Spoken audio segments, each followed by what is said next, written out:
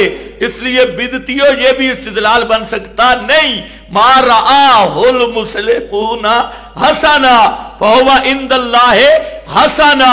یہ مسلمانوں سے مراد کیا ہے؟ جماعت صحابہ۔ اور یہی ہم کہتے ہیں جس چیز کو صحابہ نے اچھا سمجھا وہ دین ہے، جس کو انہوں نے اچھا نہیں سمجھا وہ دین بن سکتا نہیں۔ یہ تو ہماری دلیل ہے۔ اب یہ تین وہ دلیلیں دیتے ہیں کہ ایک بدعت اچھی ہوتی ہے، بلکہ چار۔ ایک دھوکہ کہ بدعت کا مفہوم عام لے لیا، پھر اس میں تخصیص کی لغوی معنی لے کر، اور پھر تین روایتیں پیش کر دی، اور چوتھا پچھلے جمعے پہ بتا چکا ہوں دھوکہ۔ اب ذرا سننا ہے کہ پیغمبر کریم نے کیا امت کو حکم دیا۔ صحیح احادیث، آپ جب خطبہ دیتے تھے، مسلم شریف کی حدیث ہے، تو خطبہ میں لفظ آ رہے ہیں کہ آپ جب خطبہ دیتے اذا خطبہ، صحابہ کہتے ہیں جو لگتا غضبا غضبا شدیدا، آپ جب خطبہ دیتے تو لگتے سخت غصہ میں، غضبا غضبا شدیدا۔ دوستو بزرگو، ایسی کوئی تقریریں نہیں ہوتی میرے پیارے پیارے بھائیو۔ آج کہتے ہیں لہجہ بڑا سخت ہے۔ پیغمبر کریم جب خطبہ دیتے غضبا غضبا شدیدا کأنہ منذر جیشن، یوں لگتا تھا کہ آپ کسی لشکر کے مقابلے پہ تیار کر رہے ہیں، ایسا خطبہ دیتے تھے۔ اور اس خطبہ میں آپ ارشاد کیا فرماتے لوگوں، ان خیر الحدیث کتاب اللہ، خیر الحدیث کتاب اللہ، سب باتوں سے، سب کتابوں سے افضل کتاب، اعلی کتاب، حاکم کتاب کتاب اللہ، وہ اللہ کی کتاب ہے۔ وَخَيْرَ الْهَدْيِ هَدْيُ محمد صلی اللہ علیہ وسلم، اور سب طریقوں سے بہتر طریق، سب راستوں سے بہتر راستہ وہ ہے ہدی محمد